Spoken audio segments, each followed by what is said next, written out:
Assalamualaikum warahmatullahi wabarakatuh, sahabatku para petani sawit, apa kabar? Semoga kalian selalu dalam keadaan sehat walafiat dan selalu dalam lindungan Tuhan yang Maha Kuasa tentunya, amin. Teman-teman, pada video kali ini saya akan sharing mengenai minimal 4 hal yang harus kita lakukan supaya kita nanti memiliki sawit dengan produktivitas yang cukup tinggi, berbuah lebat, tentunya memiliki hasil tonase yang cukup tinggi, 2 ton hingga 3 ton per hektar. Dan tentunya apakah itu bisa kita capai? Ya, bisa saja. Namun ada beberapa hal yang harus kita lakukan, tentunya itu harus dimulai sejak dini, dari mulai kita penanaman hingga nanti kita melakukan produksi atau sudah panen, itu masih harus tetap kita lakukan. Namun di awal-awal penanaman ada hal-hal penting yang harus kita perhatikan supaya memang nanti kita mendapatkan kebun sawit dengan produktivitas yang cukup tinggi. Kenapa harus kita upayakan seperti itu?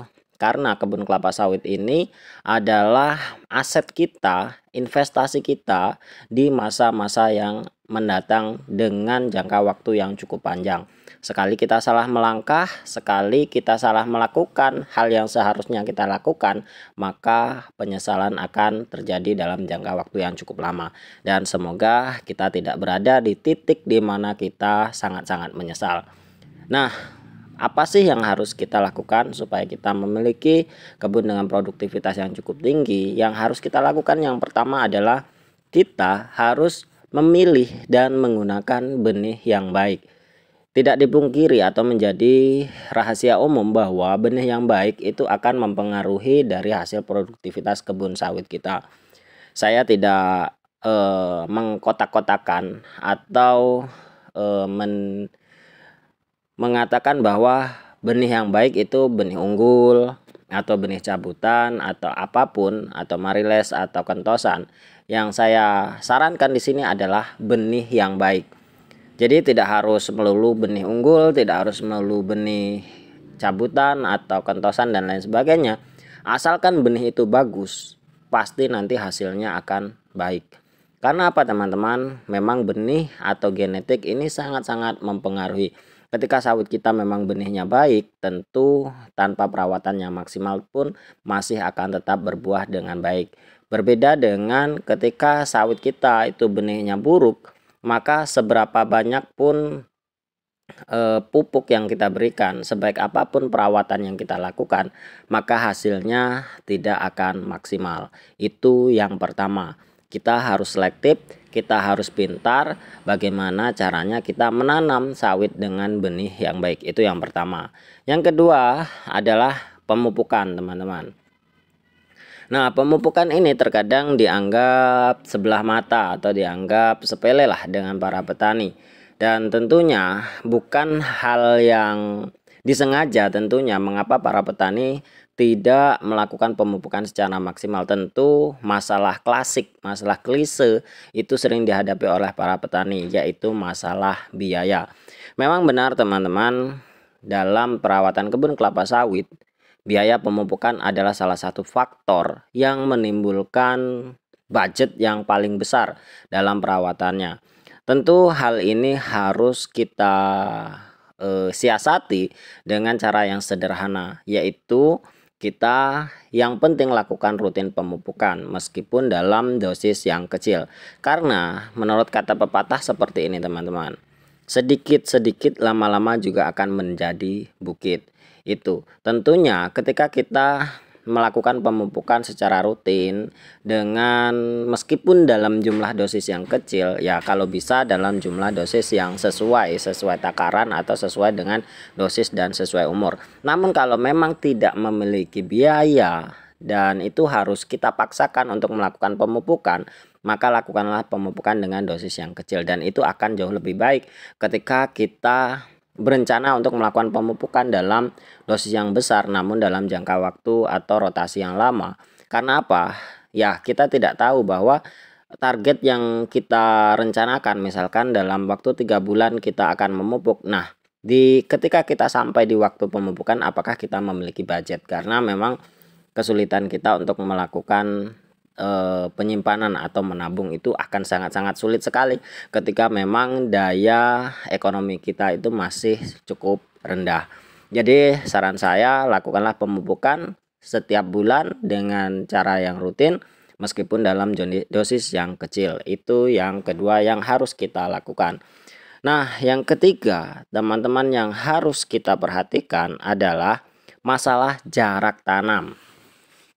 Masalah jarak tanam ini lumayan cukup penting karena sudah banyak sekali contoh-contoh dari kebun-kebun yang menggunakan jarak tanam yang terlalu rapat. Itu bukannya malah bagus, namun malah mengurangi dari hasil produktivitas. Kita harus belajar, teman-teman, masalah jarak tanam ini berapa sih rekomendasinya, berapa sih adaptifnya, seperti itu. Ketika rekomendasinya 9x9,